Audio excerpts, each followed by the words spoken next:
Facebook live में आप लोगों का स्वागत है। आज हम लोगों ने बातचीत का विषय रखा है ओपन नेटवर्क, बंद दिमाग के शासक और किसान आंदोलन। हम सब लोग जानते हैं कि आज भारत बंद है और बड़े पैमाने पर हिंदुस्तान की जनता ने इसमें शिरकत की है। हाल फिलहाल के वर्षों में इतना सक्सेसफुल भारत बंद नहीं देखा गया जिसमें कि खासतौर पर किसानों और मजदूरों की जो शिरकत है वो बहुत महत्वपूर्ण है।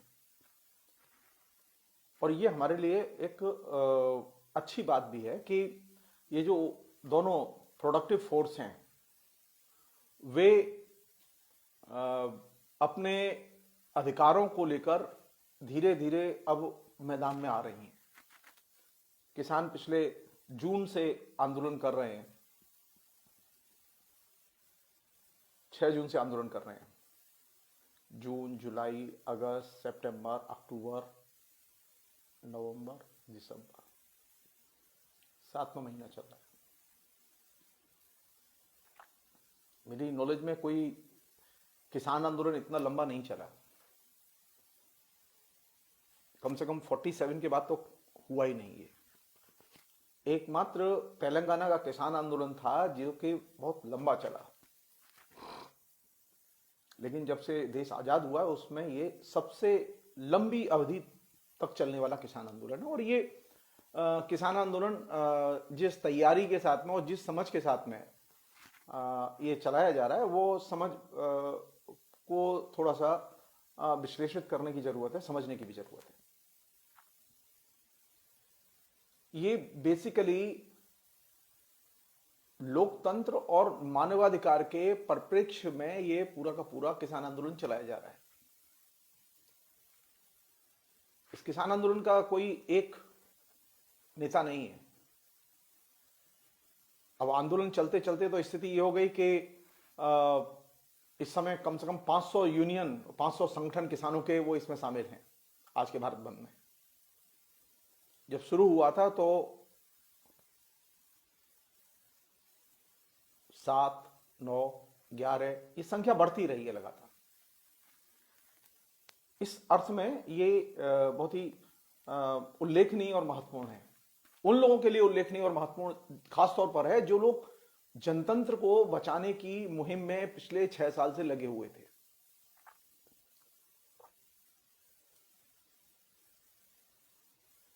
किस किस तरह का बंद रहा है आज पूरे देश में, इसकी खबरें धीरे धीरे शाम तक छन के आएंगी इंटरनेट पर। उसके पार्टिसिपेशन की खबरें भी आएंगी। लेकिन जो चीज सामने आ रही है वो ये कि बड़े पैमाने पर किसानों की हिस्सेदारी वो बढ़ रही है लगातार। बंद पहले भी होते थे लेकिन किसान इतनी बड़ी संख्या में कभी बंद में भाग नहीं लेते थे। किसानों ने कभी इतने बड़े पैमाने पर अपनी राजनीतिक सचेतनता का परिचय नहीं दिया। अभी स्थिति है कि दिल्ली के बॉर्डर पर जहां भी ये किसान रुके हुए हैं उन इलाकों में जो भी कोई उनसे बात करने जाता है, किसान बहुत ही मैच्योरिटी के साथ में और पॉलिटिकल दृष्टिकोण के साथ में बात रखते हैं। उनमें 2-1 लोग नेता हो सकते हैं लेकिन ज्यादातर सब कार्यकर्ता हैं और साधारण लोग हैं।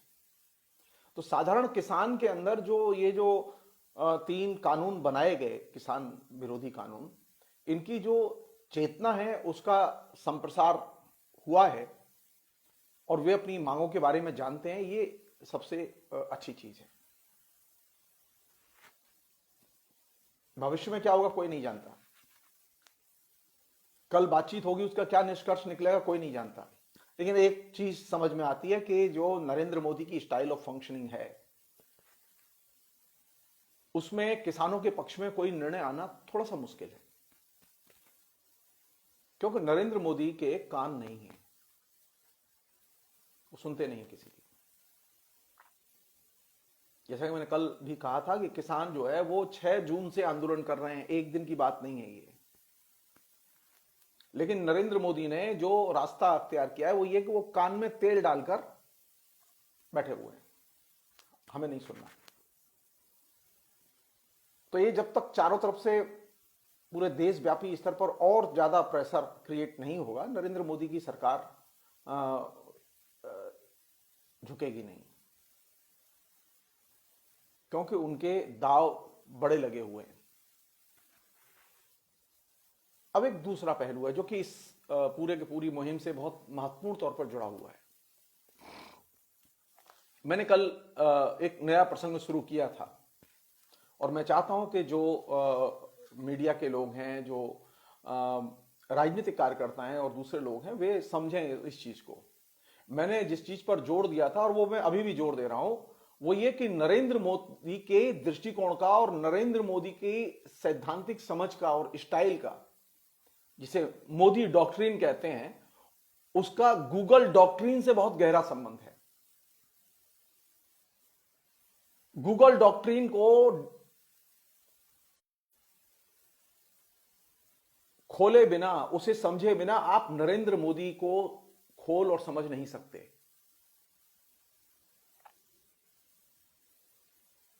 गूगल डॉक्ट्रिन की बेसिक है ये। गूगल ने जो अपना विस्तार किया, इतना विशाल का जो तंत्र खड़ा किया, उस तंत्र की खूबी क्या है कि उसने विस्तार और विकास अपना किया इसी आधार पर, सिस्टम की खामियों को उद्घाटित करते हुए। नरेंद्र मोदी ने अब तक पिछले 6 साल में जितने भी भाषण दिए हैं, प्रधानमंत्री बनने के पहले से लेकर और अब तक, लोकसभा चुनाव जब उन्होंने 2014 में लड़ना शुरू किया था, नरेंद्र मोदी ने सारे भाषणों में सिर्फ एक ही चीज पर फोकस रखा है, सिस्टम की खामियां। और सिस्टम की खामियों के जरिए नरेंद्र मोदी आपके जीवन में दाखिल होते हैं, आपको विनोवर करते हैं और फिर आपके दिमाग पर नियंत्रण करते हैं। ठीक यही स्टाइल है गूगल की। यह बात मैं पिछले 2 दिन से मैं कह रहा हूं, ये मैं रिपीट जानबूझ के कर रहा हूं इस बात को, क्योंकि मैं चाहता हूं कि इस पर लोग ध्यान दें। आप इंटरनेट बंद करा दीजिए, नरेंद्र मोदी का पूरा प्रोपेगेंडा कोलैप्स कर जाएगा।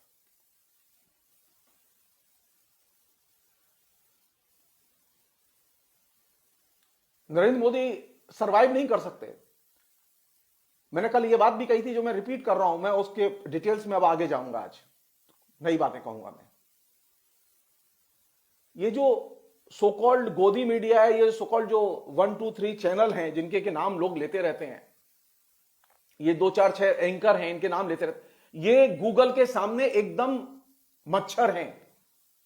इनकी कोई औकात नहीं कम्युनिकेशन में। अर्णव गोस्वामी की या अंजना ओम कश्यप की या किसी भी व्यक्ति की जो कि इन चैनलों के एंकर हैं या संपादक हैं या मालिक हैं, इनकी कोई औकात नहीं है गूगल के सामने। नरेंद्र मोदी का पूरा कैंपेन, नरेंद्र मोदी की पूरी व्यूह रचना, नरेंद्र मोदी का पूरा मॉडल, पॉलिसी मॉडल, वो गूगल डॉक्ट्रिन पर आधारित है। हमें गूगल डॉक्ट्रिन को अपने सवालों के घेरे में लाना होगा, गूगल को सवालों के घेरे में लाना होगा, फेसबुक, ट्विटर, व्हाट्सएप को सवालों के घेरे में लाना होगा। 6 साल हो गए, 6 साल से व्हाट्सएप के ऑफिस पर एक जुलूस नहीं गया। क्या परेशानी है? किसी भी पॉलिटिकल पार्टीज को क्या परेशानी है इस बात को बताने में, लिखित में देने में, मांग करने में कि व्हाट्सएप से misinformation, disinformation, fake news ये बड़े पैमाने पर सर्कुलेट हो रही हो और पिछले 6 साल से सर्कुलेट हो रही है।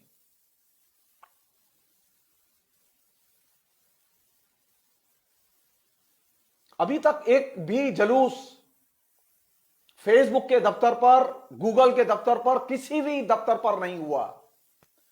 अरे अंबानी अदानी का कोई वजूद नहीं है गूगल के बिना, आप जान लीजिए इसे।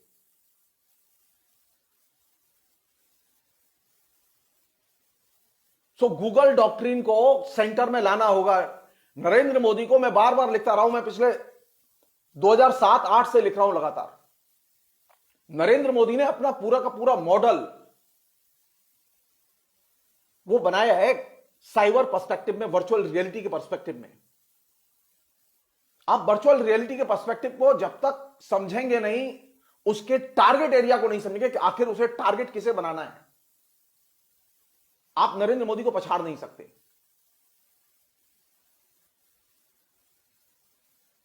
क्योंकि नरेंद्र मोदी की जो स्टाइल ऑफ फंक्शनिंग है वो ये क्या है, वो रियल टाइम कम्युनिकेशन में रहता है हमेशा। अचानक उसे लगा कि अब 8 बजे भाषण देना है, 8 बजे भाषण देगा, सीधे नोटबंदी घोषणा करेगा। आपने कहीं सुना है ऐसा? पॉलिसी डिसीजन रियल टाइम में हो रहे हैं, बिना किसी तैयारी के हो रहे हैं।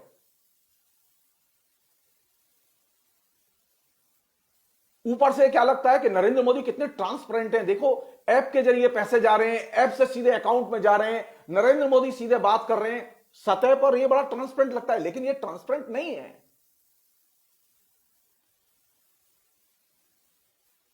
यह डिक्टेटोरियल स्टाइल ऑफ फंक्शनिंग है, यह अधिनायकवादी राजनीतिक शैली है जो किसी भी किस्म के डेमोक्रेटिक कन्वेंशन, रूल्स, रेगुलेशंस किसी को नहीं मानती।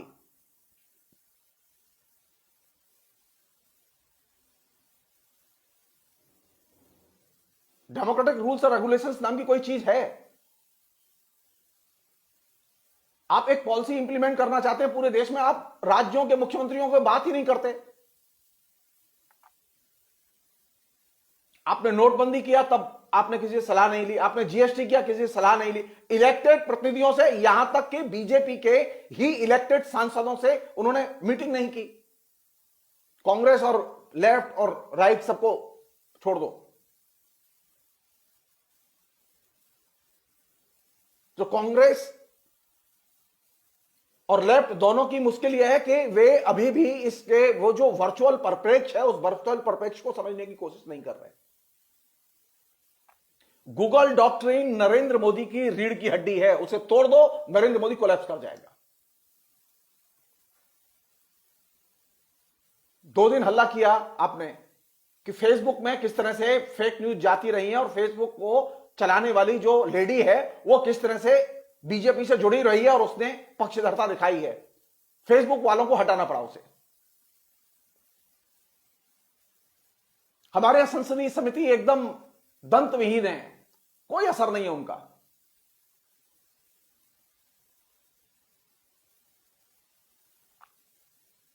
तो पहली चीज जिसे हम लोग समझें वो ये कि नरेंद्र मोदी हमारे सामने जो है वो एक तरह से ये जो नेटवर्क कल्चर है, इस नेटवर्क कल्चर के पॉलिटिकल बाई प्रोडक्ट की तरह काम कर रहा है।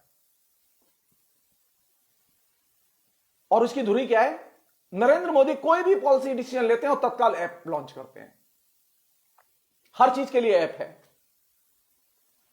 वो ट्रेडिशनल कम्युनिकेशन से बात नहीं करते।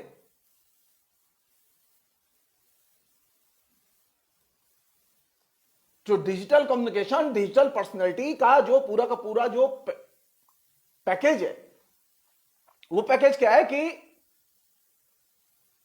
वो सतह पर बड़ा डेमोक्रेटिक दिखाई देता है, लेकिन एक्चुअल सेंस में वो डेमोक्रेटिक होता नहीं है।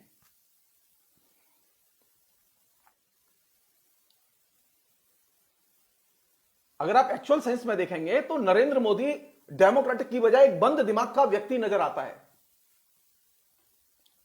मैं डिक्टेटर ना भी कहूं उसे, लोगों को आपत्ति हो सकती है, कल हो सकता है मेरे खिलाफ एफआईआर कर दें, मैं तो माफी मांग लूंगा, भाई मैं तो कमजोर आदमी हूं। लेकिन बंद दिमाग का आदमी जो कि बाहर देखने के लिए बिल्कुल तैयार नहीं है, किसी से बात करने के लिए तैयार नहीं है, सिर्फ मूड और विम्स पर पूरी की पूरी देश की राजनीति को चलाना चाहता है।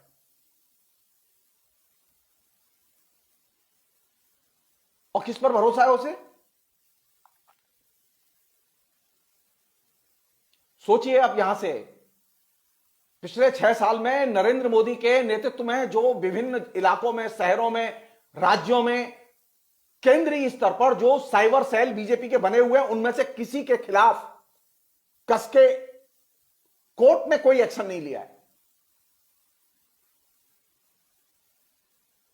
जरा सी ट्वीट प्रशांत भूषण ने की थी, जो कि सुप्रीम कोर्ट का टॉप लॉयर, उसको बांस करके रख दिया उन्होंने।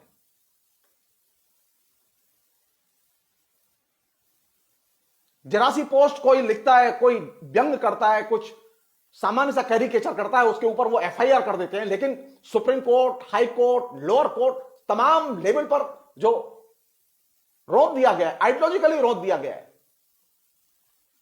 सारे लोग कन्विंस हैं कि नरेंद्र मोदी और उनकी जो टीम है, साइबर सेल है, वे जो कर रहे हैं वे एकदम देश हित में कम्युनिकेट कर रहे हैं।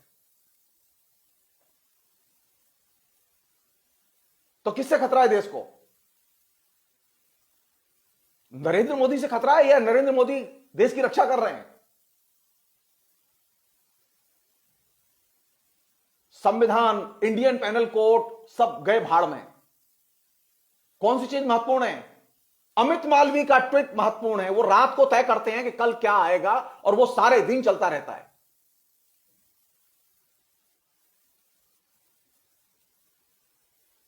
नहीं, मैं फिर रिपीट कर रहा हूं, गूगल डॉक्ट्रिन को सेंटर में लाने की जरूरत है, उसे क्वेश्चन करने की जरूरत है। नरेंद्र मोदी के बंद दिमाग के बारे में चर्चा करने की जरूरत है। नरेंद्र मोदी का बंद दिमाग क्यों है?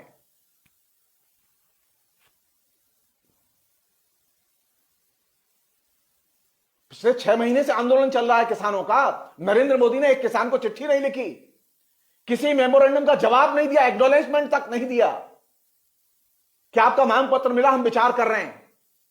नरेंद्र मोदी की कैबिनेट से एक मंत्री ने रिजाइन कर दिया, तब भी नरेंद्र मोदी ने पूछा नहीं उसे बुला के, उसे सांत्वना देने की कोशिश नहीं की। नहीं, आप इस्तीफा मत दीजिए, अकाली दल हमारे साथ 27 साल से, आप मत जाइए हमारे साथ से। मैं रिपीट कर रहा हूं इस बात को कि नरेंद्र मोदी का बंद दिमाग है, और बंद दिमाग का शासक बहुत खतरनाक होता है, क्योंकि आप उसे पढ़ नहीं सकते। जो खुले दिमाग के लोग होते हैं, जो बोल देते हैं, जो 4 लोगों में डिस्कस, नरेंद्र मोदी किससे डिस्कस करते हैं किसी को नहीं मालूम। आप पूछिए उठा के, नरेंद्र मोदी ने पिछले 6 साल में किसी भी इंटेलेक्चुअल को, हिंदुस्तान के इंटेलेक्चुअल्स को सलाह मशवरे के लिए किसी भी नीतिगत मसले पर बुलाया नहीं पहले। कैसे चल रहा है हिंदुस्तान? नरेंद्र मोदी संसद में नहीं बैठते कभी भी। आप 6 साल का रिकॉर्ड उठाइए, नरेंद्र मोदी टोकन रिप्रेजेंटेशन है कि वो कभी चले जाएं घूमते फिरते। संसद बेकार, संसदीय कमेटी बेकार, जीनियस लोग बेकार। कौन लोग हैं जो सलाह दे रहे हैं? कहीं से तो विचार आ रहे हैं ना, जो लागू किए जा रहे हैं। तो नरेंद्र मोदी की जो दिमागी संरचनाएं हैं और नरेंद्र मोदी की जो स्टाइल ऑफ फंक्शनिंग है, जिसका कि गूगल की स्टाइल ऑफ फंक्शनिंग से बहुत गहरा संबंध है, उसको अंडरलाइन करने की जरूरत है, उसका प्रचार करने की जरूरत है, उसका उद्घाटन करने की जरूरत है।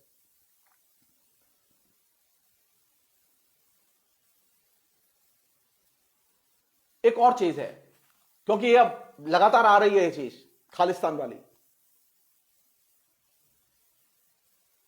नरेंद्र मोदी और उनका सेल पूरा लग गया है। मैं उम्मीद कर रहा था कि जो तमाम पॉलिटिकल पार्टीज हैं वो अपने तरीके से इसको काउंटर करेंगी, लेकिन पॉलिटिकल पार्टीज काउंटर नहीं कर रही। मुझे अच्छा नहीं लग रहा है।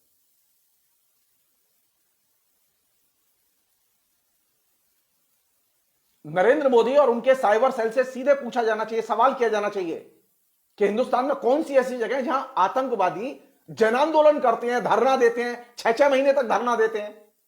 कौन सी ऐसी जगह, कहां पूरे दुनिया में कहां आतंकवादियों ने ऐसा किया है? सारा फेक, सारे आरोप फेक। किसी को भी पकड़ लीजिए, आप उठा के ले जाइए, कह दीजिए कि आतंकवादी है, क्योंकि आप किसी को तहकीकात तो करने नहीं देंगे। न पुलिस तहकीकात करेगी, न मीडिया तहकीकात करेगा। आपको पता ही नहीं चलेगा कैसे क्या घट रहा है। आप सच खोज ही नहीं सकते। अगर नरेंद्र मोदी किसी को घर से उठवा दें तो उसके बाद में उसका तो बस भगवान ही मालिक है।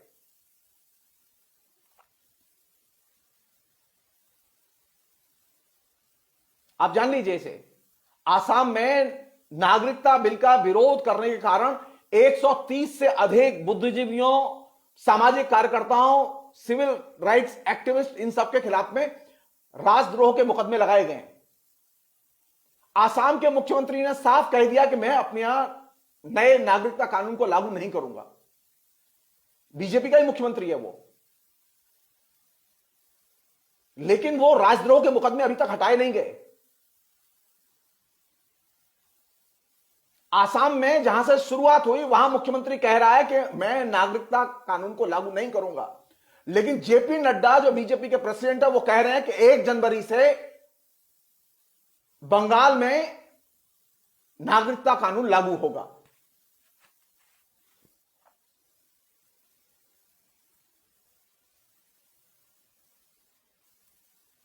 मेरा कहने का मतलब यह है कि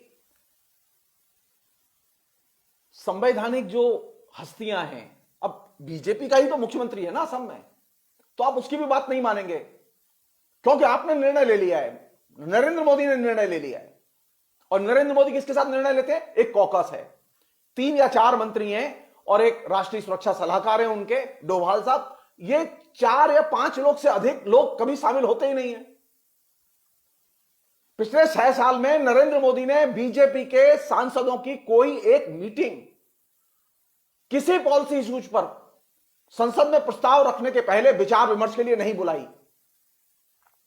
बीजेपी की कोई कार्यकारिणी की मीटिंग किसी प्रस्ताव को लेकर नहीं बुलाई। तो विचार कहां से आते हैं? कौन तय करता है इनको? नरेंद्र मोदी जो निर्णय लेते हैं, क्या उसकी कभी ट्रांसपेरेंसी के जरिए हमने देखा? नरेंद्र मोदी ने एक निर्णय लिया था नोटबंदी के टाइम पर, आप याद कीजिए, कि सारे सांसद और सारे मंत्री और सारे आईएएस आईपीएस ऑफिसर्स अपनी सालाना आमदनी का विवरण पीएम ऑफिस में जमा करेंगे। पता चला आपको अभी तक? बिल्कुल नहीं। वो सिर्फ आपका दिल बहलाने के लिए घोषणाएं करते हैं, और जो उन्हें करना होता है, वो जो काम कर रहे हैं उस पर आप बात ही नहीं करते। सो नरेंद्र मोदी का जो टोटल जो एटीट्यूड है, और उनके जो साइबर सेल के लोग हैं उनका जो एटीट्यूड है, वो एटीट्यूड मिस इंफॉर्मेशन और डिस इंफॉर्मेशन से भरा हुआ है। हम खुली चुनौती देते हैं कि खालिस्तानियों ने क्या कभी कोई जन आंदोलन किया? खालिस्तानियों ने कभी जन आंदोलन नहीं किया, उन्होंने सिर्फ फायरिंग की, और खालिस्तानियों की पूरी रीढ़ की हड्डी तोड़ दी गई।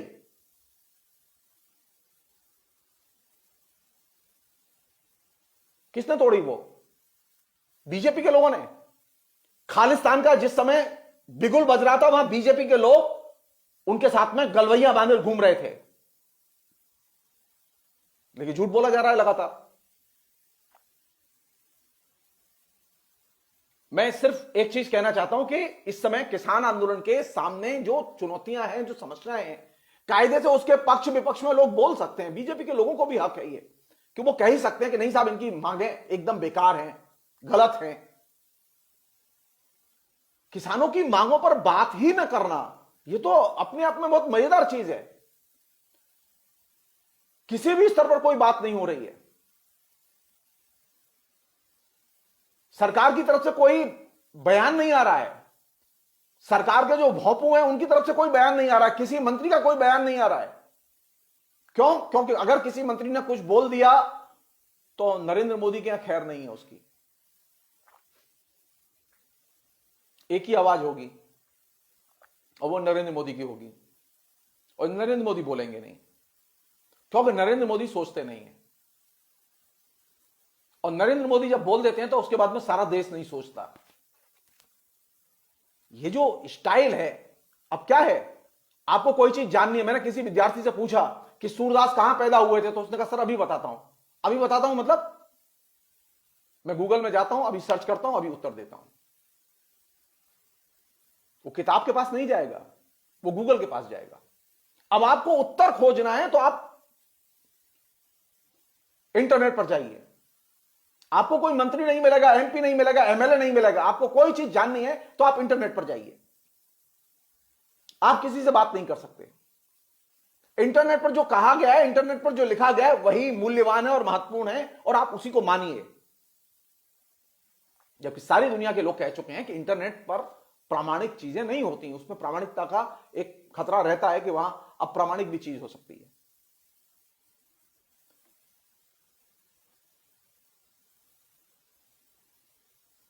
अब एक दूसरा पहलू है जिसको कि मैं आपसे शेयर करना चाहता हूं, वो है इस किसान आंदोलन नरेंद्र मोदी के चरित्र से थोड़ा सा हटके, जिसकी वजह से एक क्राइसिस आया है। मतलब जो अभी जो समस्या है ना हमारे सामने, कि ये जो मीडिया है बड़े पैमाने पर, सोशल मीडिया तो जन कंसर्न के या समाज के सरोकारों से जुड़े हुए मसलों पर कभी केंद्रित रहा ही नहीं, लेकिन मीडिया जो है, जिसे आपने गोदी मीडिया कह के सरलतम ढंग से पेश कर दिया है और सब लोग खुश हैं, गोदी मीडिया गोदी मीडिया।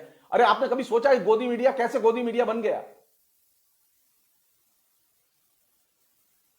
कभी आपने हिस्टोरिकली उसे देखने की कोशिश की, जानने की कोशिश की?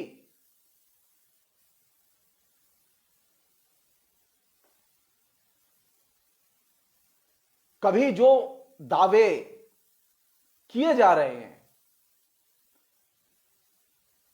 इंटरनेट के बारे में, मीडिया के बारे में, यानी अभी स्थिति जानते हो कि क्या है? सुप्रीम कोर्ट में जो पिछले दिनों केंद्र सरकार ने जो रुख अख्तियार किया, वो ये कि हम मीडिया के काम में हस्तक्षेप नहीं करते, वो जैसे चाहे लिखें, जैसे चाहे बोलें, और उनका मानना है कि मीडिया ठीक कर रहा है। आपने कभी ऐसी मीडिया को डिफेंड करती हुई सरकार देखी कहीं? जो मीडिया हर स्तर पर डिसइंफॉर्मेशन का काम कर रहा है, हर स्तर पर खबरों को छिपाने का काम कर रहा है, उस मीडिया के बारे में अटॉर्नी जनरल ने कोर्ट में यह बात कही, तुषार मेहता ने यह बात कही कि मीडिया जो कर रहा है वो सही कर रहा है। वो अर्णव गोस्वामी के संदर्भ में चली बहस में देखिए आप, और दूसरे प्रसंगों में देखिए आप, बल्कि उन्होंने आपत्ति इस बात पर की कि सारी समस्या और संकट की जड़ है इंटरनेट पर जो लिखा जा रहा है वो। अब कितना लिखा जा रहा है इंटरनेट पर मोदी के खिलाफ में, आप खुद अनुमान कर सकते हैं कितने लोग लिखते हैं। मुश्किल से 3 दर्जन लोग नहीं होंगे। आपके जिनके फेसबुक अकाउंट हैं आप उठा के देखिए, उसमें 3 दर्जन लोग नहीं होंगे जो निरंतर मोदी के खिलाफ लिखते हो। आपके पास में 3 दर्जन वेबसाइट नहीं है जो कि मोदी के खिलाफ निरंतर लिखती हो। लेकिन चिंता है, अटॉर्नी जनरल को चिंता है। उसने सुप्रीम कोर्ट में कहा कि सर अगर खतरा है तो कहां से? इंटरनेट से। तो क्या जरूरत है? इंटरनेट को रेगुलेट करने की जरूरत है। उन्होंने अमेंडमेंट किया। आपने कहीं प्रतिवाद देखा? आपने लोगों का प्रतिवाद देखा कि केंद्र सरकार किस तरह से इंटरनेट, सोशल मीडिया और तमाम चीजों के जरिए ऑलरेडी हम लोग एक सेंसरशिप में थे, जो जिसे हम लोग गूगल की सेंसरशिप कहते हैं, और गूगल का की डॉक्ट्रिन में जो होता है उसमें उसकी हम लोग जानते हैं। अब ऊपर से सरकार की सेंसरशिप घोषित तौर पर, उसकी अभी मतलब एक्शन आएंगे। अभी तो सरकार ने अभी मंत्रालय के तहत लिया है उसके प्रसारण को।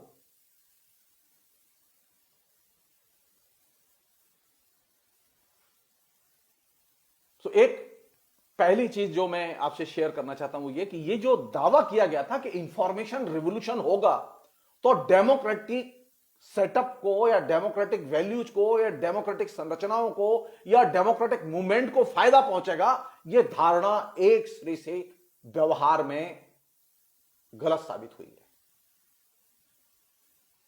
इंफॉर्मेशन रिवॉल्यूशन के बाद, यानी ये जो कंप्यूटर केंद्रित जो कम्युनिकेशन हमारे बीच में आया राजीव गांधी के कंप्यूटर रिवॉल्यूशन के जरिए, आप समग्रता में देखिए इसे। क्या कंप्यूटर केंद्रित जो कम्युनिकेशन हमारे बीच में आया उससे हम सूचना समृद्ध बने हैं, ज्यादा लोकतांत्रिक बने हैं, ज्यादा सभ्य बने हैं, या ज्यादा असभ्य बने हैं, अलोकतांत्रिक बने हैं? सूचनाओं का अभाव पैदा हुआ है हमारे बीच में। मेरी व्यक्तिगत राय है, समग्रता में अगर आप देखें तो आप सूचना दरिद्र बने हैं। अगर मुझसे अगर पूछा आप समग्रता में, तो मैं ये कहूंगा कि इंफॉर्मेशन रिवॉल्यूशन ने, जिसकी नींव डाली थी किसने? राजीव गांधी ने। उसका क्लाइमैक्स क्या है? नरेंद्र मोदी। ऐसा नहीं है कि नरेंद्र मोदी 2014 में आए हैं, नरेंद्र मोदी के पहले साइबर सेल बन चुके थे, लेकिन कांग्रेस ने किसी के खिलाफ कोई एक्शन नहीं लिया। तो कांग्रेस का मानना है कि डेमोक्रेसी है और डेमोक्रेसी का पल्लवन होगा इंटरनेट के जरिए, सूचना क्रांति के जरिए। इसलिए ये भी लिखें, हम भी लिखें, और भी लोग लिखें। लेकिन क्या सूचना क्रांति के जरिए डेमोक्रेसी का पल्लवन हुआ? क्या डेमोक्रेटिक राइट्स और डेमोक्रेटिक जो मूवमेंट है उसे फायदा हुआ? जी नहीं। सबसे ज्यादा क्षति इंफॉर्मेशन रिवॉल्यूशन ने की, और वो किसकी की? डेमोक्रेसी की। लेकिन हम अभी भी मानने के लिए तैयार नहीं, क्योंकि हम ये मान चुके हैं, हम इस पैमाने को मान चुके हैं, जो पैमाना कांग्रेस ने हमारे सामने पेश किया था, हमने उसे कभी सवाल खड़े किया ही नहीं। इंफॉर्मेशन रिवॉल्यूशन का एक सामान्य सा वो था फार्मूला, आपने स्पेक्ट्रम बेचे, आपने सोचा कि स्पेक्ट्रम किसके हैं?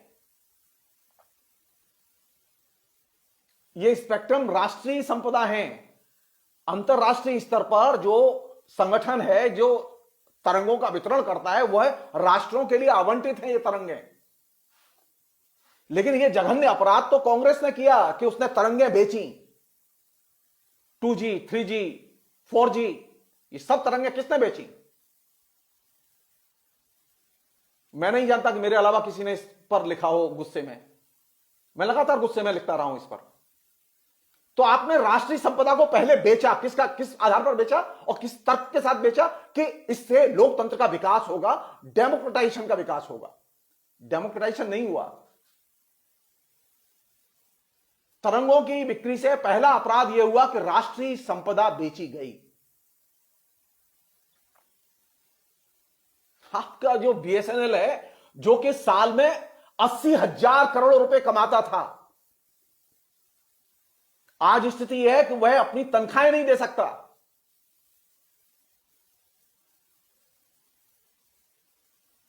तो भारत ने संपदा का अर्जन किया या संपदा का जो है निजीकरण किया स्पेक्ट्रम बेच के?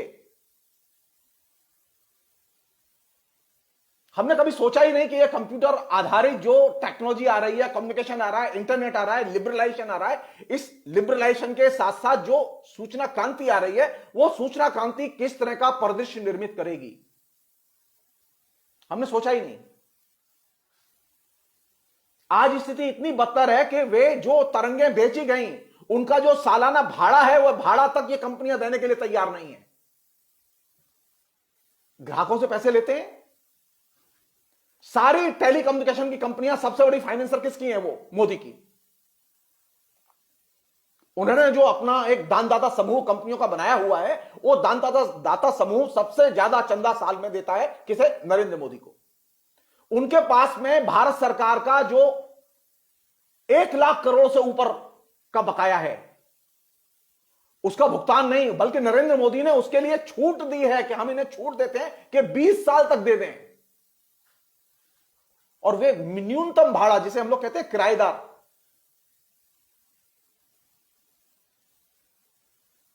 न्यूनतम भाड़ा भी देने के लिए तैयार नहीं, जिनको आपने स्पेक्ट्रम दे दिए। वे कंपनियां सबसे बड़ी फाइनेंसर हैं इसकी, और वे कंपनियां सबसे बड़ी ताकत हैं इसकी।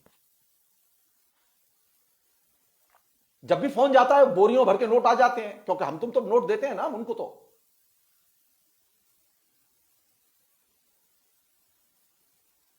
बिजली में निजीकरण की शुरुआत कैसे हुई, और बिजली के क्षेत्र की निजीकरण की कंपनियों का आज हालत क्या है?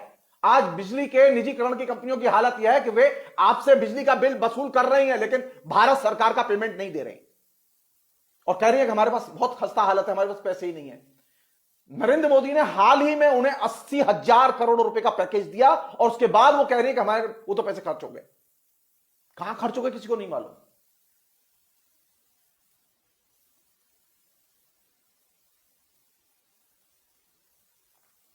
उस पर तुर्रा यह कि अब नया इलेक्ट्रिसिटी बिल पार्लियामेंट से नया कानून पास किया गया है। चर्चा है कहीं, बहस कर रहे हैं हम लोग, कहीं बात कर रहे हैं? नहीं, क्योंकि हमारा कंसर्न ही नहीं। मैं साहित्यकार हूं, मैं साहित्य की बात करूंगा। मैं शिक्षक हूं, मैं सिर्फ अपनी क्लास लूंगा। यह जब एटीट्यूड बन जाएगा तो नरेंद्र मोदी को आपने लूटने के लिए छुट्टा सांड की तरह छोड़ दिया है, वो लूटेगा, क्योंकि आपको कोई चिंता नहीं है। तो पहली चीज जिसे मैं आपसे शेयर करना चाहता हूं यह कि जो इंफॉर्मेशन रेवोल्यूशन, जो कि कंप्यूटर आधारित कम्युनिकेशन की प्रणाली पर आधारित था, जिसके जरिए हम अभी बात कर रहे हैं, इस रेवोल्यूशन ने जो वायदा किया था कि इंफॉर्मेशन टेक्नोलॉजी का विस्तार होगा, उसका नेटवर्क का विस्तार होगा, उससे लोकतंत्र का विस्तार होगा, उससे बोलने की लिखने की आजादी का विस्तार होगा, लेकिन रिजल्ट क्या है? किसका विस्तार हुआ है? बोलने और लिखने की आजादी का विस्तार हुआ या उसका क्षय हुआ है? बोलने लिखने की आजादी का विस्तार नहीं हुआ। इससे एक अन्य पहलू है जिस पर के कायदे से सोचने की जरूरत है, वो ये कि जो लोग थे अमेरिका के, जिनसे कि हम लोग प्रभावित होते हैं बड़ी जल्दी, वो राजीव गांधी भी प्रभावित थे, उससे कांग्रेस के लोग भी प्रभावित थे, बहुत सारे लोग प्रभावित थे।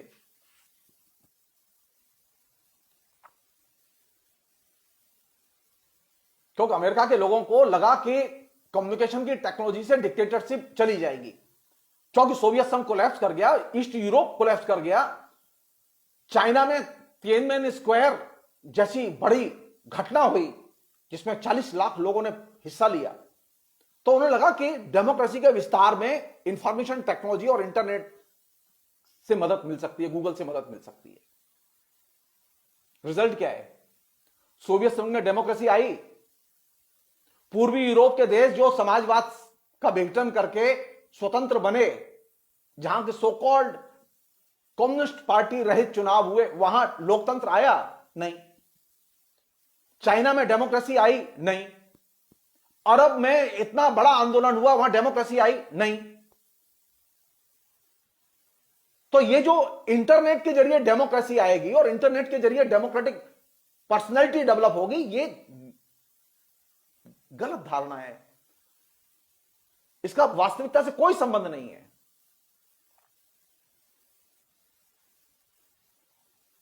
सब लोग जानते हैं, पूरा अमेरिका जानता है इस बात को कि ट्रंप ने जो पिछला इलेक्शन जीता था वो मिस इन्फॉर्मेशन और डिस इन्फॉर्मेशन के आधार पर जीता और झूठी खबरों के आधार पर जीता, और पूरा का पूरा इलेक्शन संचालित हुआ सोवियत संघ से चलने वाली, रूस से चलने वाली 32 वेबसाइट के जरिए।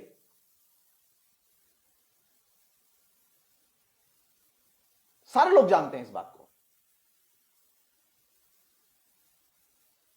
आप गूगल को समझे बिना आप नरेंद्र मोदी के तमाम प्रपंचों को नहीं समझ सकते।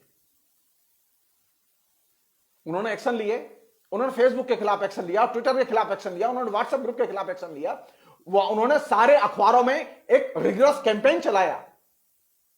हमारे यहां तो कोई कैंपेन ही नहीं है, हमारे यहां तो कोई बातचीत ही नहीं है, हमारे यहां कोई तैयारी नहीं है, हमारे यहां लोग इसको इशू ही नहीं मानते। हमारे यहां डिसइंफॉर्मेशन, मिस इन्फॉर्मेशन या फेक न्यूज को तो अभी एजेंडा ही बनाने के बारे में सोचते ही नहीं है लोग। हमारे यहां ये इशू ही नहीं है। हम तो अभी भगवान के भजन में, वही 16वीं शताब्दी में अभी रामचंद्र जी की खोज कर रहे हैं हम लोग। मोबाइल है लेकिन खोज किसकी हो रही है? रामचंद्र जी की। सच जानने की आदत छीन लेता है गूगल। आप बात करिए अभी जो विद्यार्थी पढ़ते हैं एमए में और बीए में, मेरा अपना अनुभव बता रहा हूं मैं आपको। आप उनसे पूछिए, जिसके बाद प्रेमचंद स्पेशल पेपर है, जिसके बाद निराला स्पेशल पेपर है, तुलसीदास स्पेशल पेपर है, वो नोट्स के जरिए पढ़ता है या कभी वो तुलसीदास की, प्रेमचंद की किताब उठा के भी पढ़ता है? तो आपको मालूम पड़ेगा वो नोट्स से पढ़ा हुआ है सब। बाजार में बिकते हैं वो। कौन सी कल्चर विकसित हो रही है? किताब तक जाता ही नहीं है, लेकिन उसके फर्स्ट क्लास के नंबर हैं। वो अधिक से अधिक इंटरनेट खोलेगा और उसके बाद देख लेगा और वहां से पढ़ लेगा। उसने किताब को स्पर्श नहीं किया, फील नहीं किया कि ये प्रेमचंद की किताब है। लेकिन प्रेमचंद पे स्पेशल पेपर में उसके फर्स्ट क्लास के नंबर है।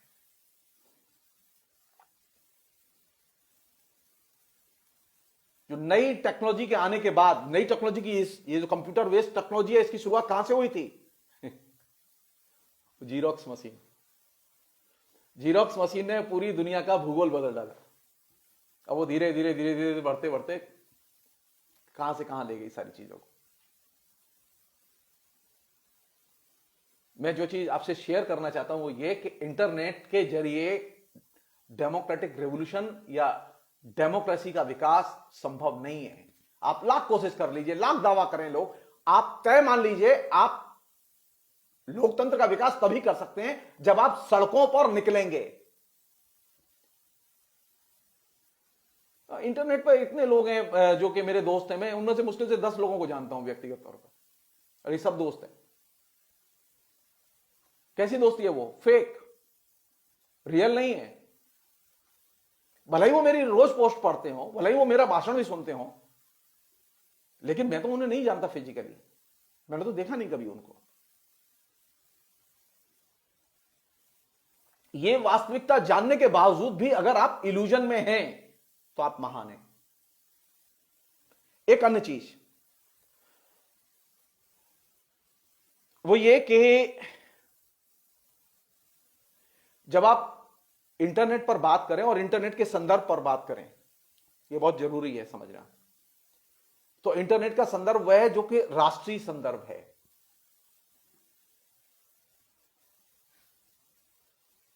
हर देश का अपना एक विशिष्ट संदर्भ होता है और उसके संदर्भ में ही इंटरनेट काम करता है।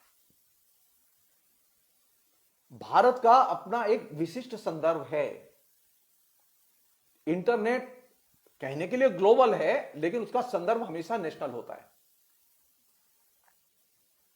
उसके जो ग्लोबल फ्लो है वो नेशनल फ्लो और नेशनल जरूरतों के हिसाब से ही वो प्रवाहित होकर आता है इधर। तो इंटरनेट का जो प्रवाह होगा वो कैसा होगा? वो निर्भर करेगा राष्ट्रीय प्रवाह कैसा है खबरों का, राष्ट्रीय संदर्भ क्या है खबरों का।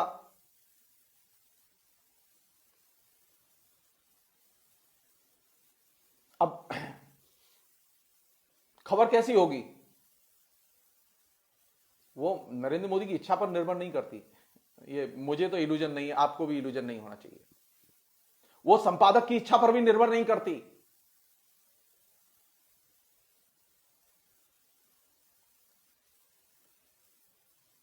जैसी अर्थनीति होगी वैसी ही खबर होगी।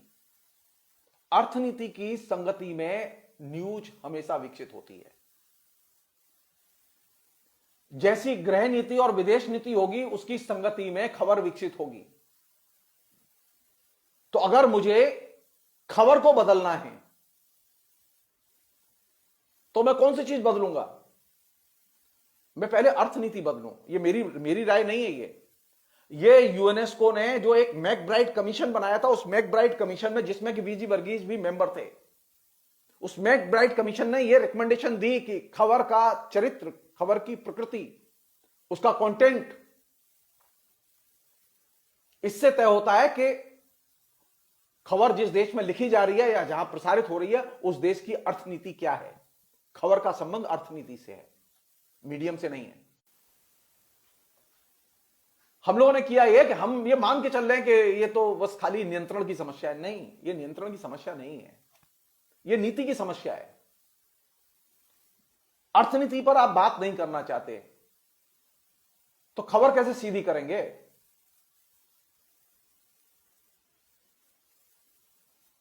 अर्थनीति पर बात करने के लिए ही आपको पहले तैयारी करनी पड़ेगी, लेकिन हम में से अधिकतर लोग अर्थनीति को देखना नहीं चाहते। खबर की प्रकृति इस बात से तय होगी कि आपकी गृह नीति क्या है और विदेश नीति क्या है।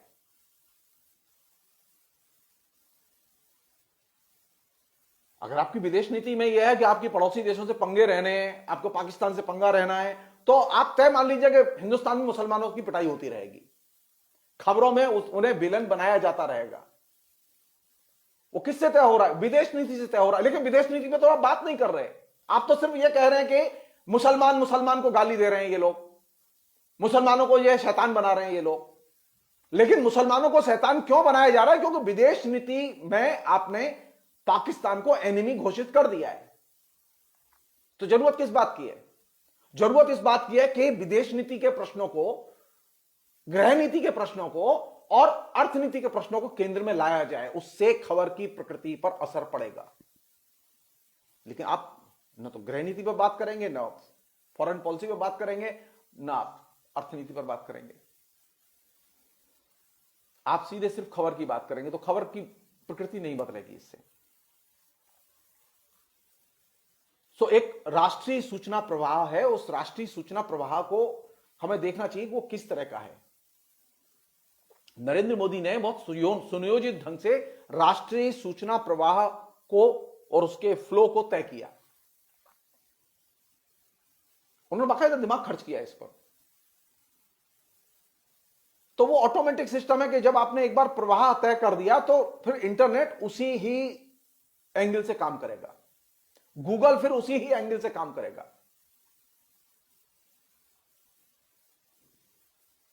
तो इंटरनेट पर बात होनी चाहिए, गूगल पर बात होनी चाहिए, गृह नीति पर बात होनी चाहिए, अर्थनीति पर बात होनी चाहिए, लेकिन अर्थनीति पर बात ही नहीं होती।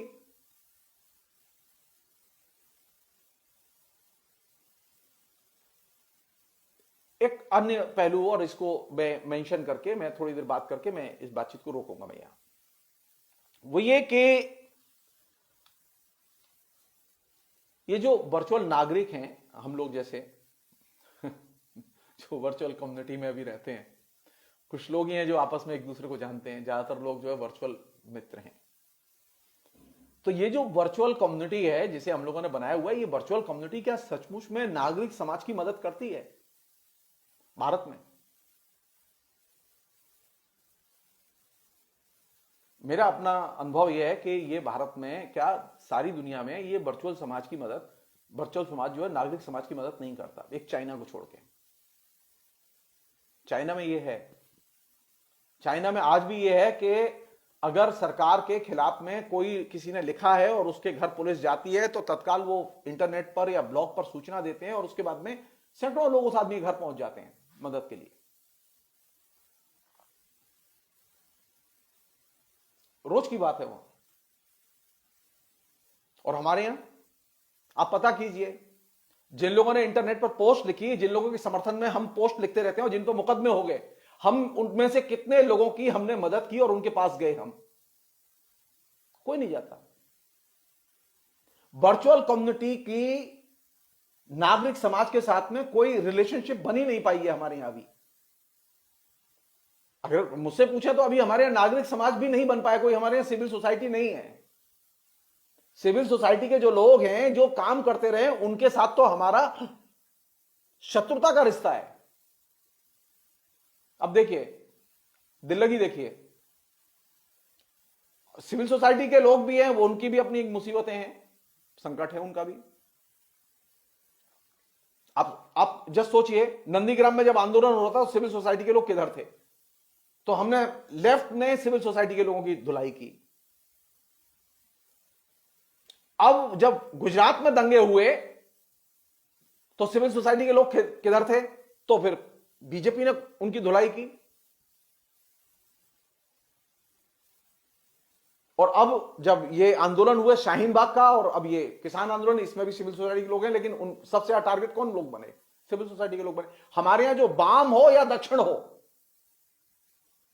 दोनों को सिविल सोसाइटी के लोग पसंद नहीं है। अरे असहमति हो सकती है, हम उनकी आलोचना कर सकते हैं, लेकिन दमन कैसे कर सकते हैं? तो जिस समाज में अभी नागरिक समाज की चेतना ही पैदा नहीं हुई, नागरिक संगठनों के प्रति सम्मान और आदर और प्रेम का और रेस्पेक्ट का भाव ही पैदा नहीं हुआ, उस समाज की आप कल्पना कीजिए कि वहां वर्चुअल सोसाइटी किसकी मदद करेगी?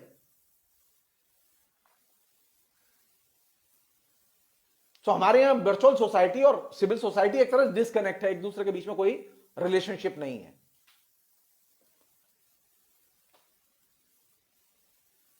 और दूसरी बात यह कि वर्चुअल राइटिंग से सामाजिक शिरकत में कोई बहुत बड़ा उछाल नहीं आता। दो उदाहरण दे रहा हूं मैं।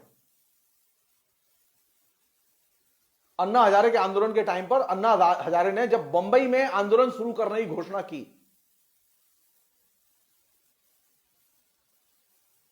तो उन्होंने इंटरनेट पर अपना मैसेज लगाया कि जो लोग पार्टिसिपेट करना चाहते हैं वो यहां अपना यश करें।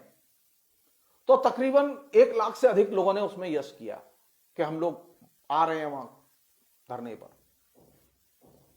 जाहिर है अन्ना हजारे ने व्यवस्था की इतने लोगों की वहां मैदान में कि 1 लाख से अधिक लोग आएंगे, तो बैठने की व्यवस्था की। अब वहां 5,000 से भी कम लोग टर्न अप किए, लोग नहीं आए। वहां क्लिक होती रही, आएंगे आएंगे।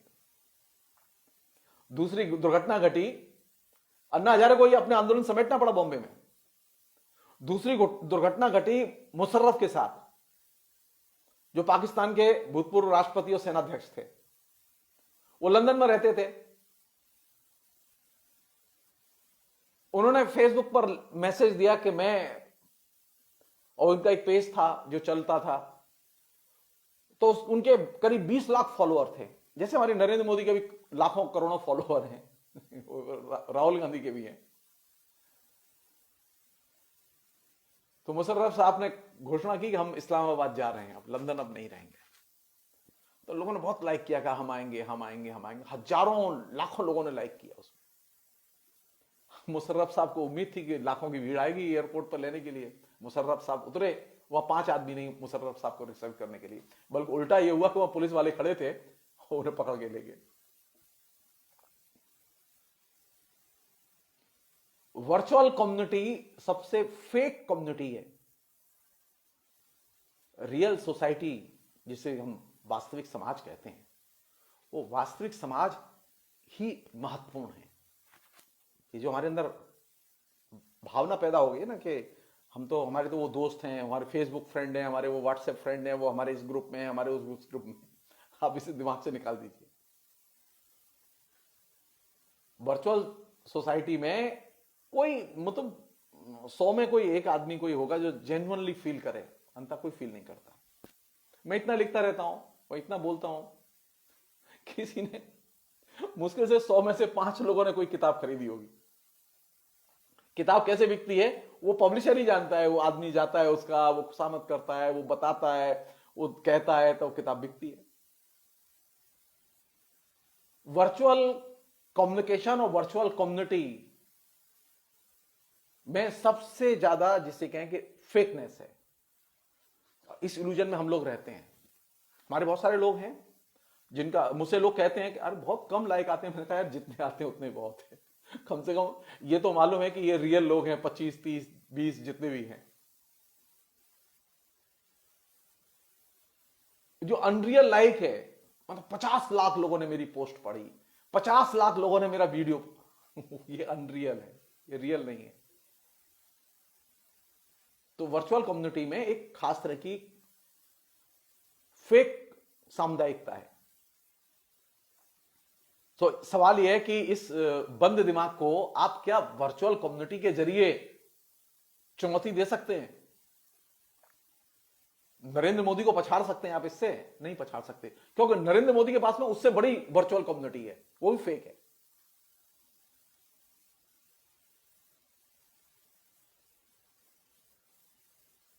वो रियल नहीं है। वो भी एक एक आदमी है जो साइबर सेल में काम करता है, उसके पास में 50-50, 30-30, 40-40 अकाउंट हैं जिन्हें वो मेंटेन करता है। नरेंद्र मोदी के फॉलोअर है और उसका पेमेंट देते हैं वो। नरेंद्र मोदी पेमेंट देते हैं उनके फॉलोअर्स का। आपने सुना होगा गाजियाबाद में एक आदमी पकड़ा गया था, वो कंपनी चलाता था पूरी। वो खाली लाइक डिसलाइक की कंपनी चलाता था कि आप उसे सौदा कीजिए, उसे पैसे दीजिए, वो आपके लाइक बढ़ा देगा। तो एक खास तरह का एक पीआर वर्क है जो कि इसमें काम करता है वर्चुअल कम्युनिटी में और वर्चुअल कम्युनिकेशन में, जो कि शासक वर्ग के लोग और खासतौर पर नरेंद्र मोदी जैसे लोग नरेंद्र मोदी जनता में कभी घुलते मिलते ही नहीं है, लेकिन उनके फॉलोअर कितने आप देखिएगा इंटरनेट पर, आप पागल हो जाएंगे। उनके भाषण सुनने वालों की संख्या देखिएगा तो आप उससे भी ज्यादा पागल हो जाएंगे। और नरेंद्र मोदी कोई तमीज की बात नहीं बोलते। कितने गैस के कनेक्शन दिए, कितना पैसा अकाउंट में भेजा, कहां कितनी गड़बड़ी थी, यही उनके भाषण होते हैं। या फिर वो कांग्रेस को गाली देते हैं। उनके भाषण में कोई सार्वजनिक चीज नहीं होती। सो वर्चुअल कम्युनिटी को आप और वर्चुअल फॉलोइंग को अगर आप रियल फॉलोइंग मानते हैं तो इस इल्यूजन से बाहर निकलने की जरूरत है।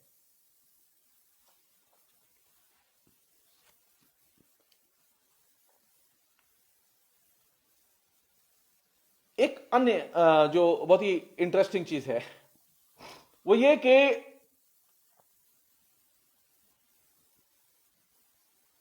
हमारे यहां दो तरह के चीजें हैं। एक है सिविल सोसाइटी आंदोलन और एक है सिविल सोसाइटी। अनेक नागरिक आंदोलन हुए हैं जिनमें वो केजरीवाल ने भी भाग लिया है, अरुणा राय ने भी भाग लिया है, प्रशांत भूषण ने भी, ये सब लोग आइकॉन हैं सिविल सोसाइटी आंदोलन के, इसमें कोई दो राय नहीं है।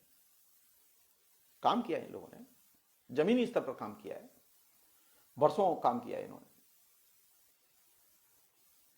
लेकिन हमारे यहां ये जो सिविल सोसाइटी आंदोलन और सिविल सोसाइटी, इन दो के बीच में बहुत बड़ा गैप है। सिविल सोसाइटी का आंदोलन तो है लेकिन सिविल सोसाइटी नहीं बन पाई है अभी।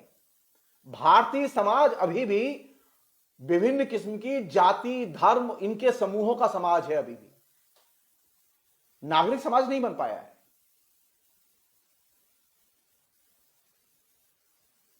हमारे यहां तो सिविल सोसाइटी के आंदोलन तो हुए हैं, नागरिक अधिकार आंदोलन तो हुए हैं, लेकिन नागरिक समाज अभी नहीं बना है हमारा देश। तो इंटरनेट का संदर्भ कहां से बनेगा? कौन सा होगा इंटरनेट का संदर्भ भारत में? जाति, क्योंकि जाति सबसे बड़ा कच्चा माल है। अगर जाति सबसे बड़ा कच्चा माल है, हमारे यहां नागरिक सबसे बड़ा कच्चा माल नहीं है। लोकतंत्र का सबसे बड़ा कच्चा माल क्या है? कास्ट। हर आदमी की एक जाति की पहचान है और कास्ट की फीलिंग से वो बाहर नहीं निकल पाता। मुझे भी होती है कभी कभी, वो चतुर्वेदी हूं ना, तो मुझे भी फीलिंग होती है चतुर्वेदी वाली। मैं बहुत कोशिश करता हूं कि इसे दबा के रखूं, लेकिन वो होती है क्योंकि आप समाज में रहते हैं। तो अगर जिस समाज में लोगों की जो मनोदशा है, अवस्था है, उसमें जाति की संरचना एक आदत का, संस्कार का हिस्सा बन चुकी हो, हमारे यहां मॉडर्न एटीट्यूड, मॉडर्न दृष्टिकोण, नागरिक या मनुष्य का दृष्टिकोण तो अभी केंद्र में आया ही नहीं है। हमारे तो कास्ट, अभी आप उठा के देखिए, फेसबुक पर पोस्ट देखिए पढ़े लिखे लोगों की, वो कोई ओबीसी के लिए रिजर्वेशन की मांग कर रहा है, कोई एससी एसटी के लिए मांग कर रहा है, कोई एससी एसटी पर जुल्म के प्रति नाराज है, कोई ब्राह्मणों पर जुल्म के लिए नाराज है। मैक्सिमम पोस्ट इसी बात पर है। नागरिक और मनुष्य ये तो अभी डिस्कशन का हिस्सा ही नहीं है। तो अगर हमारी सामाजिक संरचना में जाति एक महत्वपूर्ण और धर्म एक महत्वपूर्ण एलिमेंट है जिससे कि लोगों की पहचान और संदर्भ तय हो रहे हैं, तो इंटरनेट के फ्लो में कौन सी चीज होगी? जाति होगी और धर्म होगा। और यही वजह है कि गूगल में हिंदू धर्म और उसका वर्चस्व, आरएसएस और उसका वर्चस्व छाया हुआ है। क्योंकि आप नीचे बदलेंगे तो वो बदलेगा, नीचे आप बदलने के लिए तैयार नहीं है। आप जाति बोध से और जातिवाद की आदतों से आप बाहर निकलना नहीं चाहते।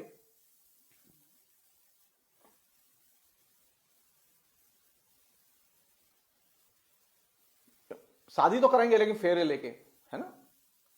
शादी करेंगे लेकिन दावत देके, समाज कैसे बदलेंगे आप?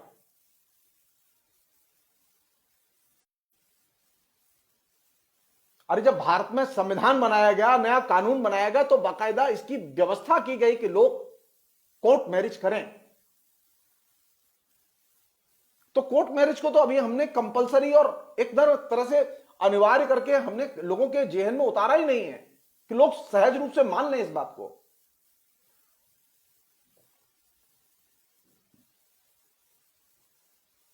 मैं आपको एक छोटा सा अपना अनुभव बता रहा हूं। मैं मथुरा में पैदा हुआ और जिस जाति में पैदा हुआ उस जाति में नियम यह था कि 12-13 साल की एज तक शादी हो जाती थी।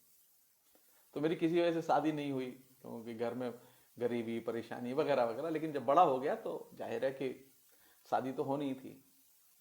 तो अल्टीमेटली मेरे लिए एक लड़की खोजी गई।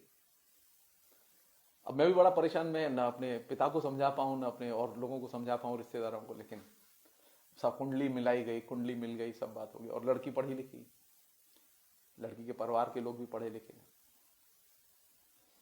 अंत में मैंने पिता से कहा कि देखिए ये होगा नहीं, संभव नहीं है क्योंकि बहुत मुश्किल है, इसमें बहुत समस्याएं हैं। तो मेरे पिता ने कहा तुम्हें जो उचित लगे तुम कहो और वही निर्णय होगा। तो मैंने लड़की के पिता से सिर्फ एक छोटी सी बात कही। मैंने कहा मैं सब बात मान लूंगा आपकी, आप सिर्फ मेरी एक बात मान लीजिए, मैं कोर्ट मैरिज करूंगा।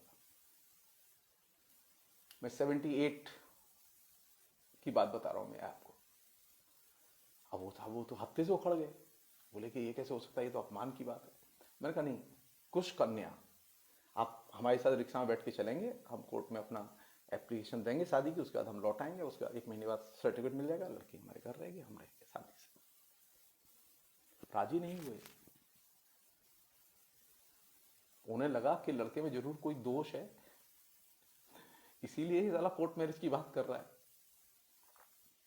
शिक्षित, अब बात करके देखिए, नागरिक की चेतना अभी हमारे अंदर आई नहीं है। क्यों? नागरिक की चेतना जब आएगी तो आप पहला काम क्या करेंगे? आपके लिए नागरिक कानून के तहत शादी के प्रावधान किए गए हैं। आप अंतरजाति, अंतरधार्मिक विवाह करना चाहते हैं, स्पेशल मैरिज एक्ट है, आप शादी कर सकते हैं, कोई दिक्कत नहीं है उसमें। तो हमारे यहां जो मैं आपसे चीज कहना चाहता हूं ये कि हमारे यहां लोकतंत्र का कच्चा जो माल है वो कौन है? वो कास्ट है और रिलीजन है। और कास्ट हमारी एक संस्कार का हिस्सा, आदत का हिस्सा बन चुकी है। वैसे चली गई है लेकिन वो आदत में चली गई, संस्कारों में चली गई है, वो एटीट्यूड में चली गई है। तो इसके खिलाफ में तो हमने कभी सवाल खड़े नहीं किए, और जिसने खड़े किए थे उसको हमने आप सोचिए, हिंदुस्तान का संविधान जो बनाए, हिंदुस्तान को जो आधुनिक भारत का सपना दे अंबेडकर, उसके साथ में लोकतंत्र ने क्या व्यवहार किया?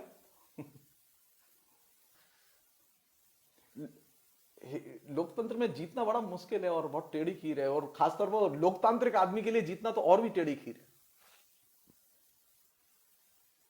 तो जनता की चेतना में लोकतंत्र नहीं है।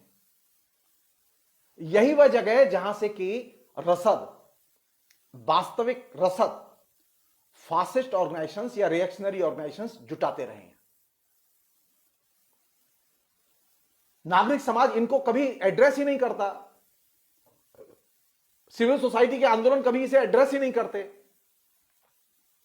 वो बेचारे जो दैनंदिन लूटपाट की घटनाएं होती हैं, मारपीट की घटनाएं होती हैं, वायलेंस की घटनाएं होती हैं, मासेकर की घटनाएं होती हैं, उन्हीं पर उलझे रहते हैं, या कभी राइट टू इंफॉर्मेशन के लिए लड़ाई लड़ दी। अरे राइट टू इंफॉर्मेशन रहेगा या जाएगा, लेकिन कास्ट रहेगी या जाएगी, इस पर अगर नागरिक आंदोलन खड़ा होता तो हिंदुस्तान का चरित्र अलग होता। आपके पास अब राइट टू इंफॉर्मेशन है, कुछ मिला, लेकिन अगर इतनी ताकत जाति प्रथा के खिलाफ में और जाति के खिलाफ में लगाई गई होती नागरिक आंदोलन में, तो एक सिविल सोसाइटी का निर्माण होता। तो हमने सिविल सोसाइटी के लिए लॉन्ग टर्म में कौन से इश्यू हो सकते हैं, कौन से सामाजिक इश्यू हो सकते हैं, ये तो कभी सोचा ही नहीं। हम हमेशा राजनीतिक इश्यू खोलते रहे। तो ये जो सिविल सोसाइटी आंदोलन है और सिविल सोसाइटी है, इसके बीच में सिविल सोसाइटी एक काल्पनिक चीज हो गई है, और वो सिर्फ अमीरों की चीज हो गई है। वे लोग जो वेल टू डू लोग हैं, खाते पीते लोग हैं, जो एलिट है, वो सिविल सोसाइटी का मेंबर है। कायदे से होना चाहिए, नागरिक समाज में एक साधारण आदमी मेंबर होना चाहिए। इसलिए लोग कहते हैं अंग्रेजी में सिविल सोसाइटी उसे कहते हैं जो कि एलिट क्लास है, क्योंकि सिविल सोसाइटी के लोगों ने जन कंसर्न के मसलों को एड्रेस नहीं किया, और जब अटैक होता है उनके ऊपर तो वे मदद मांगते हैं, अब आप उनकी मदद कीजिए, लेकिन वे कभी एड्रेस नहीं करेंगे। मैं सामान्य सी बात कह रहा हूं, लेकिन बहुत आपका ध्यान चाहता हूं कि आप इस पर ध्यान दें। अगर सिविल सोसाइटी के लोगों ने दहेज प्रथा के खिलाफ में धरने दिए होते, आंदोलन किए होते, लोगों को इसके लिए तैयार किया होता कि शादी पर खर्चे नहीं करेंगे, सादगी के साथ शादी होगी, तो हिंदुस्तान की तस्वीर अलग होती।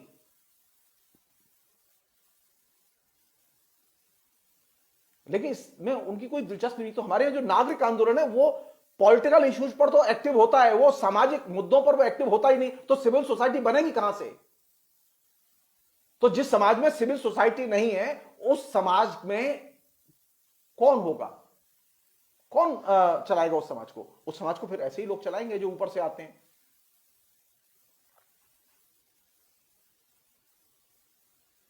एक और चीज है, सवाल यह है कि ये जो तमाम किस्म की इंफॉर्मेशन टेक्नोलॉजी का जो विस्तार हुआ, जो एक्सपेंशन हुआ, जो हमारे बीच में आई, उसने क्या जनता के पब्लिक स्पेस, सार्वजनिक स्थान में इजाफा किया या कटौती की? मेरी व्यक्तिगत धारणा है कि जितना भी ये टेक्नोलॉजिकल इनोवेशन आया हमारे बीच में, मोबाइल, स्मार्टफोन, तमाम किस्म की जितनी भी चीजें आई जो हमारे घर तक पहुंच गई हैं, अब जिनके हम अभ्यस्त हो चुके हैं, उसने पब्लिक स्पेस में इजाफा नहीं किया अभी तक। पोल खुल गई है, अभी वर्चुअल क्लासेस में पोल खुल गई है पूरे देश की और पूरे इंफॉर्मेशन रेवोल्यूशन की। हालत यह है कि जिन लोगों के पास में मोबाइल फोन है और जिनके पास मोबाइल फोन नहीं है, ऐसे लोगों की जो रिपोर्ट्स हैं, जो सर्वे हैं एजुकेशन के, एजुकेशन एक आईना है पब्लिक स्पेस का, सार्वजनिक स्पेस का। आपके यहां इंफॉर्मेशन टेक्नोलॉजी के जरिए जो अभी क्लासेस हुई हैं लॉकडाउन और लॉकडाउन के बाद, कोरोना पीरियड में, एनसीईआरटी का सर्वे आप उठा के देखिए, नेशनल सैंपल सर्वे का कराया गया सर्वे आप उसे उठा कर देखिए, 60% के से ज्यादा विद्यार्थी तो क्लास अटेंड ही नहीं कर पाए क्योंकि उनके पास में कोई इंस्ट्रूमेंट ही नहीं है। और जिनके पास इंस्ट्रूमेंट है उनकी स्थिति और भी खराब है, जिन्होंने क्लासेस अटेंड की हैं और जो किसी वजह से क्लास रुक रुक के होती रही हैं। तो हमारे यहां टेक्नोलॉजी तो है, टेक्नोलॉजी का नेटवर्क भी है, लेकिन उसके वो सार्वजनिक स्पेस में इजाफा नहीं करता। तो सार्वजनिक स्पेस में जब अगर इजाफा नहीं होता है तो मेरे लिए कम्युनिकेशन की टेक्नोलॉजी का कोई मतलब नहीं है। कम्युनिकेशन की टेक्नोलॉजी नागरिक समाज और नागरिक आंदोलन की तभी मदद करती है जब वो सार्वजनिक स्पेस में इजाफा करती है। सार्वजनिक स्पेस में इजाफा कैसे होता है? मसलन कोई घटना घटी, क्या हम क्विकली अपने दोस्तों को खबर देते हैं? क्या हम क्विकली अगर इंटरनेट पर हैं तो लिखते हैं? नहीं। क्यों नहीं लिखते? स्पेस कैसे क्रिएट होगा? अगर कोई गलत घट रही है चीज और हम जानते हैं कि गलत घट रही है तो हम क्यों नहीं बोलते? क्या परेशानी क्या है इसमें? आप कानून नहीं तोड़ते इससे। सवाल यह कि इंफॉर्मेशन टेक्नोलॉजी के इंस्ट्रूमेंट जब आपके पास होते हैं तो आप उनको सार्वजनिक स्पेस को बढ़ाने के लिए कैसे इस्तेमाल करते हैं। मुझे कोई पैसे थोड़ी मिल रहे हैं आपसे, मैं बिना बोले भी तो रह सकता हूं, लेकिन मैं रह नहीं सकता क्योंकि मेरा यह मानना है कि मैं पढ़ा लिखा आदमी हूं, मुझे पेंशन मिलती है भारत सरकार से, बंगाल की सरकार से। मेरी ये जिम्मेदारी बनती है कि मैं कुछ कंट्रीब्यूट करूं, और मैं क्योंकि पढ़ा लिखा आदमी हूं तो मैं पढ़ाई लिखाई के मामले में कंट्रीब्यूट कर सकता हूं। मैं कोई और भी धंधा तो कर सकता था। पब्लिक स्पेस कैसे क्रिएट करें आप? नागरिक समाज का निर्माण इस बात पर निर्भर करता है कि आप पब्लिक स्पेस कितना बनाते हैं। हमारे यहां पब्लिक स्पेस बनाने के लिए हमने इंफॉर्मेशन टेक्नोलॉजी के इंस्ट्रूमेंट्स का इस्तेमाल ही नहीं किया। हमने खाली पॉलिटिकल कम्युनिकेशन और एंटरटेनमेंट के लिए टेक्नोलॉजी का इस्तेमाल किया। और ये वह जगह है जहां से कि सारी मुश्किलें खड़ी होती हैं। इसलिए ये एक छोटी सी चीज है जो कि मैं ये बात कह के मैं यहीं रोकूंगा मैं इसे, वो ये कि ये जो हमारे जो टेक्नोलॉजी का जो पूरा का पूरा ढांचा है जिसमें कि हम लोग रमण कर रहे हैं, आप सर्वे उठाइए, आपके 5,000 3,000 2,000 जो फेसबुक फ्रेंड है, आप सर्वे उठाइए कीजिए, उसमें उनकी 25 आदमियों का ही आप खाली सर्वे कीजिए, उनकी वॉल पर जाइए और देखिए कि उन्होंने किसान आंदोलन पर, किसानों की समस्याओं पर क्या लिखा है। आपको पता चल जाएगा सार्वजनिक स्पेस किसान के लिए बन रहा है कि नहीं बन रहा है।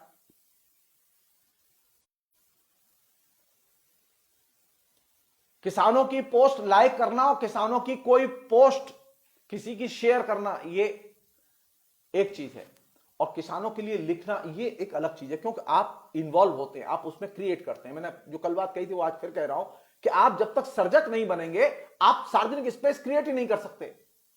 मोबाइल की बिक्री से और मोबाइल के कनेक्शंस की बिक्री से सार्वजनिक स्पेस नहीं तैयार होता। सार्वजनिक स्पेस तैयार होता है आपके बोलने और लिखने से।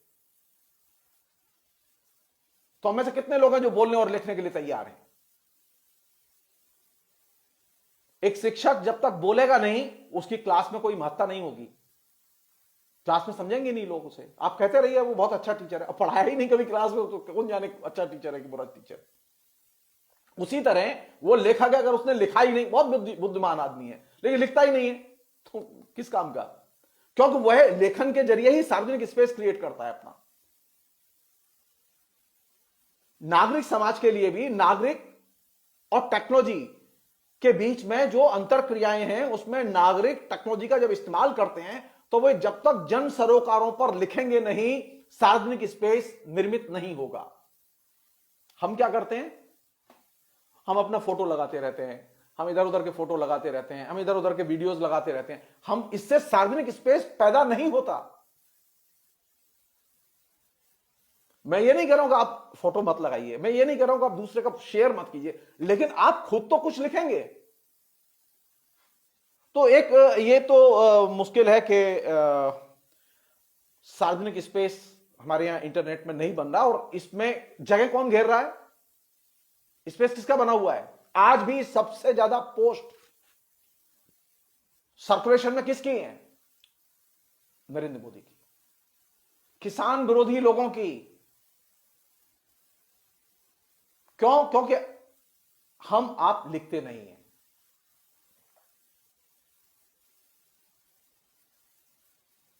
कैसी हवा बनेगी? कैसा सोचेंगे लोग? वो जितना पोस्ट देखते हैं वैसे ही सोचेंगे लोग।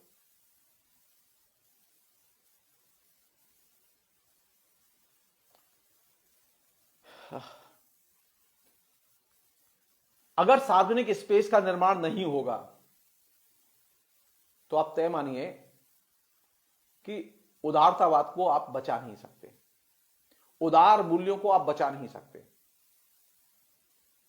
सार्वजनिक स्पेस ही उदारतावाद और उदार मूल्यों के निर्माण में मदद करता है।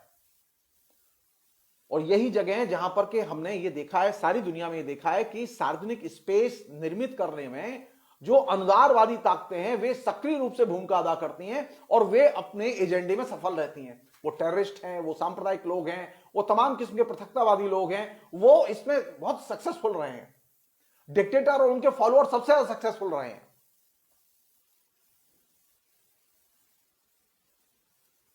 तो अगर आप हस्तक्षेप नहीं करते,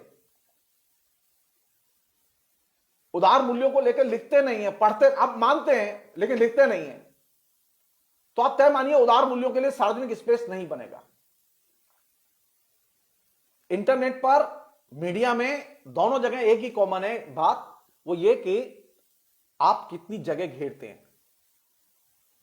मुसीबत यह है कि हमारे यहां जो लिबरल है वो जगह ही नहीं घेरता, क्योंकि उसके पास कुछ है ही नहीं लिखने के लिए। और जो अनुदार है वो बाकायदा स्पेस घेरे हुए है। तो अगर नागरिक आंदोलन और नागरिक समाज अगर सार्वजनिक स्पेस क्रिएट नहीं करता, नागरिक जिसके पास में कम्युनिकेशन की टेक्नोलॉजी है वो लिबरल सार्वजनिक स्पेस क्रिएट नहीं करता, तो तय मानिए वह अनुदार सार्वजनिक स्पेस का निर्माण करेगा। यही वजह है कि नरेंद्र मोदी ज्यादा ताकतवर है, क्योंकि उसके पास में आपकी हमारी तुलना में लोग ज्यादा हैं। वो चाहे एक दूसरे की पोस्ट ही लिखते हो, लेकिन वो अनुदार लोग पोस्ट लिखते नहीं है, वो शेयर करते हैं खाली एक दूसरे से लाके। तो स्पेस तो घेरे रहते हैं वो। आपके 2000 फ्रेंड्स में कम से कम 500 फ्रेंड ऐसे होंगे जो कि मोदी के पक्ष में पोस्ट लिखते हैं। मेरे में है, सैकड़ों लोग हैं ऐसे, और मैं खोजता रहता हूं, मुझे उदार लोग मिलते ही नहीं। इसलिए ये एक छोटी सी चीज है। और लास्ट चीज जिस पर के ध्यान देने की जरूरत है वो ये कि ये जो इंटरनेट की कल्चर विकसित होगी तब जबकि आपके पास में विदेशी पूंजी निवेश हो। देसी पूंजी निवेश नहीं, एफडीआई चाहिए। नरेंद्र मोदी बहुत मेहनत करने के बावजूद भी, पिछले 6 साल से बहुत मेहनत कर रहे हैं बेचारे, कोरोना की वजह से विदेश नहीं जा पाए, नहीं तो हर महीने विदेश जा रहे थे, खूब विदेश गए, लेकिन विदेशी पूंजी निवेश आया नहीं है। हालत यह है कि भारत में कुल 73 अरब डॉलर का सिर्फ विदेशी पूंजी निवेश हुआ है। 73 अरब डॉलर कोई मायने नहीं रखते। ये हाईएस्ट है विदेशी पूंजी निवेश के मामले में पिछले 6-7 साल से।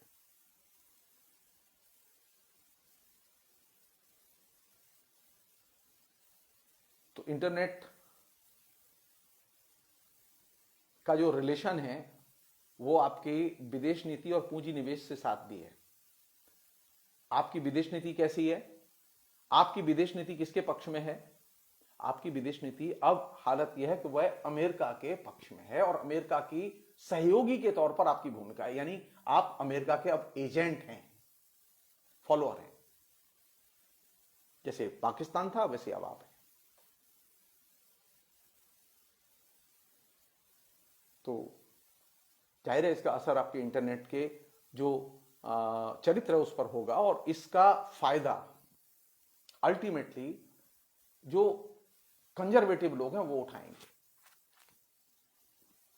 लिबरल लोग इसका फायदा नहीं उठा सकते, क्योंकि अमेरिकी पॉलिटिक्स में वो चाहे ट्रंप चला गया और ओबामा के लोग आ गए, पार्टी के लोग आ गए, डेमोक्रेट्स राष्ट्रपति आ गया, लेकिन उनके यहां कोई बहुत बड़ा ऐसा परिवर्तन नहीं होगा जिससे कि भारत में बहुत बड़ी क्रांति हो जाए।